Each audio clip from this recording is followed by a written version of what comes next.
네, 안녕하십니까. 정인태의 베트남 이야기입니다. 베트남엔 한국 유학, 한국어 공부 안 해도 된다고 라는 주제로 제가 말씀을 좀 드리겠습니다. 제가 호찌민 쪽, 베트남 남부 쪽에서 한 10년 정도 활동을 했습니다. 왔다 갔다 왔다, 한국과 베트남을 왔다 갔다 하면서 활동을 했고, 그리고 베트남 하노이 북부죠. 하노이에 이제 본격적으로 법인을 설립을 해서 제 이름으로 법인을 설립을 해서 이제 본격적으로 사업을 한 게 이제 하노이에서 한 5년 정도를 했습니다. 그런데 제가 처음에 이제 2015년에 베트남에 이 법인을 만들기 위해서 왔을 때 학생들이 정말 열심히 공부하는 거예요. 그게 너무 저는 인상 깊었거든요. 진짜 학생들이 눈이 똘망똘망해서 열심히 공부하고 있는 모습이었습니다. 그래서 제가 학생들을 앉혀놓고 진짜 온 힘을 다해서 강의를 했어요. 와, 진짜 이거는 이 학생들한테 꿈과 희망을 줘야겠다 이런 생각이 들어서 정말 열심히 제가 강의를 했습니다. 그래서 베트남인들의 한국 유학이 진짜 한국어를 열심히 공부해서 가는 분위기였거든요. 그런데 2016년에 갑자기 한국 정부가 불법 체류자 1% 미만 대학은 면접 없이, 대사관 면접 없이 입학 허가서만으로 비자를 받을 수 있다 이렇게 발표를 해버린 거예요. 그러니까 어떤 현상이 일어날까요? 학생들이 갑자기 공부를 안 하는 거예요. 그리고 다 1% 미만 대학에 줄을 서게 되는 겁니다. 그래서 1% 미만 대학으로 지정된 대학은 뭐 유학생을 뭐 어떤 대학은 1000명씩 진짜 흡수해 가는 겁니다. 그냥 진공청소기로 빨아가듯이. 그러니까 제가 깜짝 놀랐거든요. 그럼 여기서 어떤 일이 생길까요? 어떤 일이? 브로커들이 난무하게 되는 겁니다. 그래서 뭐 각종 브로커들이 1% 미만 대학의 교수가 직원이 온다. 그러면은 접대부터 해가지고 다 준비하는 겁니다. 그래서 이제 이건 사실인지 아닌지 제가 확인 안 했어요. 이거는 제가 어, 그 굉장히 좀 신뢰할 수 있는 분한테 제가 들은 얘기인데,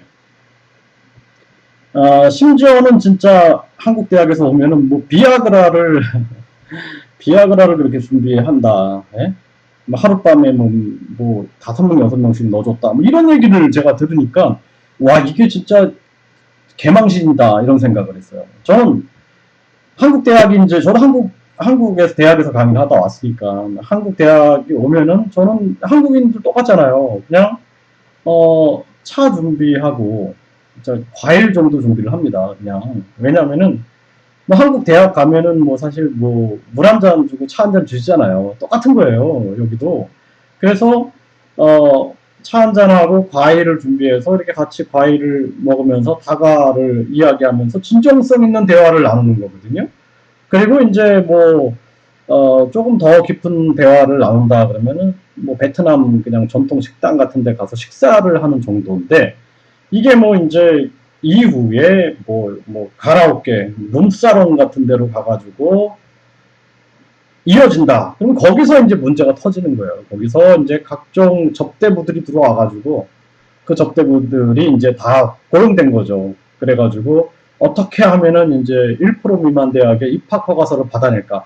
그러니까 이거는 이 1% 미만 대학에 입학 허가서만 있으면은 이것은 뭐예요? 어, 영사보다 더 높은 위치에 있는 거예요. 네? 왜냐하면은 대사관의 면접도 없이 그냥 비자를 받을 수 있으니까. 네? 그래서 그 한국에서 출입국에서 그 사증 발급 인증서를 줍니다. 사증 발급 인증서를 갖다가 대사관에다 내면은 비자가 나오는 거예요. 이런 형태를 만든 겁니다. 그래서 전에는 학생들이 진짜 낭만적인 유학이었어요. 열심히 공부해서 대사관 가서 면접을 해갖고 발표가 나는 겁니다. 합격, 불합격. 합격하면 진짜 막, 야! 하면서 뭐 진짜 국회의원 당선된 것처럼 막 기뻐하고 막 그랬거든요. 저도 막 강의하다가 이제 저 직원이 문자를 보내는 거예요. 아, 저기 선생님 학생 비자 합격했어요. 그러면 강의하다가 제가 와 화이팅 하면서 막 학생 비자 받았다고 성공했다고 막 기뻐하고 같이 파티 열고, 그리고 이제 공항에 마중 나가서 꼭 성공하고 나중에 또 만나자 뭐 이러면서 진짜 막 감동 있는 그런 유학이었는데, 그 제도가 딱 생기고 나서 그 다음부터는 이게 뭐 가르칠 필요가 없는 거예요. 학생들이 다 1% 미만 대학에 공부 안 해도 가는데 왜 공부해요? 왜 공부해요? 이렇게 얘기를 하는 겁니다. 기가 막힌 얘기죠. 제가 이 쓴 글을 좀 한번 보겠습니다. 자, 베트남 한국 유학 한국어 공부 안 해도 된다 이 얘기인데요. 유학생 불법 체류자 방지를 위해 한국어 능력 시험 2급 이상만 유학비자 발급해야 합니다. 대국민 호소를 합니다. 이렇게 해서 제가 쓴 글이에요. 2018년 7월 12일 법무부에 따르면 유학 D2, 이 D2는 유학이에요. 전공과 그리고 어학연수 D4 이거는 이제 한국어 연수입니다. 자격의 신규 불법 체류자가 올 들어 5월까지 전년 동기에 비해 44.8%가 늘었는데 불법 체류자 대부분이 어학연수생이었다는 거예요. 이게 왜냐하면 전공과에 입학하기 위해서는 한국어를 모르면 못 들어갑니다. 그래서 전공과에 입학하기 위해서는 최소한 토픽 한국어 능력 시험 2급, 3급이 있어야 되는 거예요. 그래서 올해 신규 불법 체류자 2,365명 중 어학 연수 자격자가 2,129명으로 전체 90%가 됐다는 거예요. 90%. 이게 답이 나오죠. 왜 그래요? 제가 이걸 항상 얘기했어요. 네? 이게 90%가 나온다라면은 이게 다 어학연수가 왜 어학연수냐?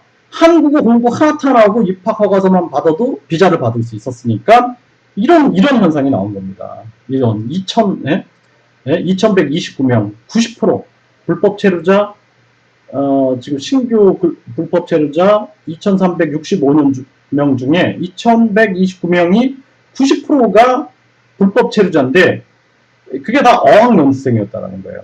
그래서 제가 이제 그 영사 담당 영사하고도 얘기도 하고 법무부에서 끊임없이 얘기했던 게 토픽 기준을 두자. 네? 근데 이제 말이 뭐냐 어학연수를 받으러 가는데 토픽 기준을 둔다는 게 말이 되느냐 이렇게 나왔어요 말이. 근데 이제 문제가 뭐냐면은 제가 이제 그 유학 현장에서 있다 보니까 학생들을 일주일만 가르쳐봐도 진짜인지 가짜인지 제가 분별할 수가 있습니다. 진짜 학생들은요 성실해요. 열심히 공부하고 의지를 불태우고 있습니다. 근데 가짜 학생들은 관심 없어요. 공부에 관심이 없습니다. 제가 이제 베트남어를 할 줄 아니까요.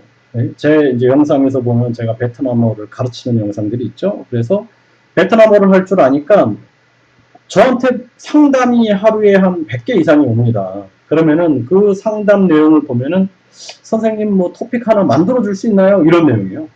내가 어떻게 만들어요, 토픽을. 이런 질문하는 것 자체가 저는 이해가 안 되는 거예요. 그래서 제가 뭐라 그랬냐면, 대사관에 가서 물어봐라. 그랬더니, 대사관 연락처를 가르쳐 달래요. 그래서 제가 말을 그만해야겠다라는 생각이 들었습니다. 그러니까, 결혼 비자를 받을 때 토픽 1이 있어야 돼요. 그런데, 아니면 이수증, 한국어 이수증. 이 한국어 이수증 제도는 좀 폐지해야 된다고 보는 겁니다. 비리가 있을 수 있는 거는 미연에 방지하는 게 좋아요. 이거 특혜를 줄 수 있는 거거든요. 어떤 한국어 기관에. 그게 아니라 모두 다 공정하게 토픽으로 해야 되는데 그런데 또 근로자로 가요. 그러면 그때도 EPS 토픽이 있어야 됩니다. 그러면 다 한국어 자격증이 필요하잖아요. 여기 한국어 공부 안 하고 어떻게 자격증을 받아요? 그러면 제가 봤을 때는 한국 어학연수를 받으러 가는데 무슨 토픽이 필요하냐 이렇게 이제 논리를 폈는데 법무부에서 제가 얘기하는 건 뭐냐면 그럼 토픽 1급을 받으러 유학을 가겠습니까? 그거 아니다라는 거죠. 최소한 한국의 한국어 연수를 받으러 간다. 그러면은 적어도 토픽 4급 이상 받으러 가는 거지. 그럼 아무것도 공부 안 한 사람이 그냥 한국 가서 토픽 1급 받으러 가겠냐고요. 기초는 베트남에서 공부할 수 있고요. 요즘에는 인터넷으로 공부할 수 있습니다. 인터넷에 한국어 초급, 중급, 고급 다 있어요. 그래서 그렇게 했음에도 불구하고 한국어 연수를 더 받겠다라는 학생들 그리고 또 내가 전공과에 입학하겠다라는 학생들은 적어도 토픽 1급은 있어야 되는 거죠. 1급, 2급은 있어야 되는 거죠. 그러면은 이 학생들이 나중에 어떻게 하겠어요?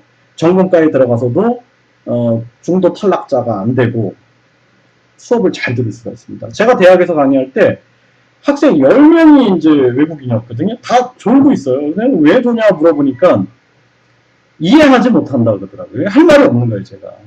제가 이제 그 유아 교육 철학을 강의했는데 그 학생들이 그 외국인 학생들이 뒤에 앉아가지고 하는 얘기가 이해를 못하겠습니다. 그렇지 제가 철학 강의를 하는데 이해하기가 상당히 어렵겠지. 한국인들도 어려운데 그러면은 한국어 토픽 3급을 가져도 지금 3급이면은 전국까지 입학할 수 있어요. 이공계는 2급인데 안 된다라는 거예요. 따라오지 못한다라는 겁니다. 그러면은 한국어 연수를 갈 때 최소한 토픽 1급으로 합시다. 그러면 2급이 힘들면은 1급 정도로 해서 진정성을 그래도 검사해 본다라면은요. 왜 90%가 어학연수생이었냐? 한국어 안 해도 된다? 이렇게 해서 지금 90%가 된 거예요. 그런데 10%밖에 안 나왔죠. 지금 D2 전공유학은 10%. 왜 그러냐면은 전공유학 가기 위해선 토픽 2급 또는 토픽 3급이 있어야 되거든요. 그러니까 토픽 2급, 3급을 받기 위해서는 최소한 한국어 공부를 6개월에서 1년을 해야 돼요. 6개월에서 1년 동안 한국어 공부를 한 사람은요. 정말 진정성이 그래도 있는 사람입니다. 진정성이. 근데 한국 유학 간다 그러면서 기억 내용도 모르는 사람이 한국 유학 간다? 제가 베트남 올 때요. 하루에 베트남어 공부를 4시간 했어요. 4시간. 하루에 베트남어 공부를 4시간 했습니다. 왜? 베트남 가서 제가 일을 해야 되니까. 그게 진정성이죠. 네? 얘네들이 공부 안 하고 한국 가서 뭐 합니까? 이탈하잖아요. 이탈해서 어디 갑니까? 공장 같은 데 가는 거예요. 공장 같은 데 가면 한국어 필요 없습니까? 거기 다 베트남 사람들이 다 있어요. 관리하시는 분들이. 그러다 보니까 한국어 별로 필요 없는 거예요. 이런 구조를 공무원들이 알아야 되는 겁니다. 그래서 또는 혹은 자기의 이익을 위해서 법을 유리하게 조정하고 있는 사람들이 있다면 이거는 국익을 해치는 거예요. 국익. 애국자가 아닌 겁니다.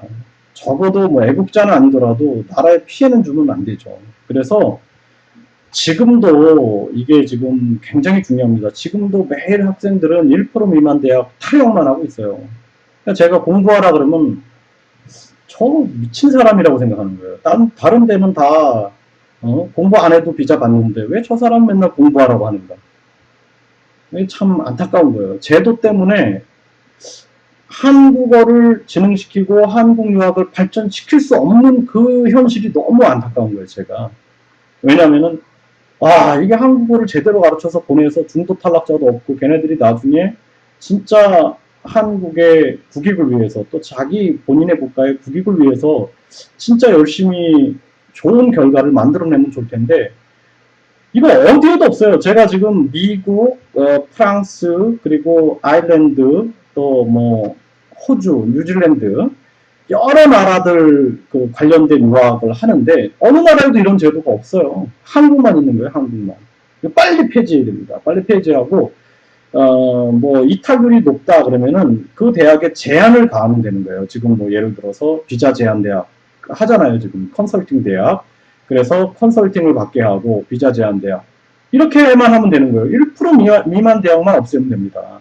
거기서 특혜를 줘가지고 그냥 페널티만 주면 되지 특혜를 줘서 학생들이 공부하는 거를 방해하는 거예요. 그 제도가. 그러면은 그거는 나쁜 제도죠.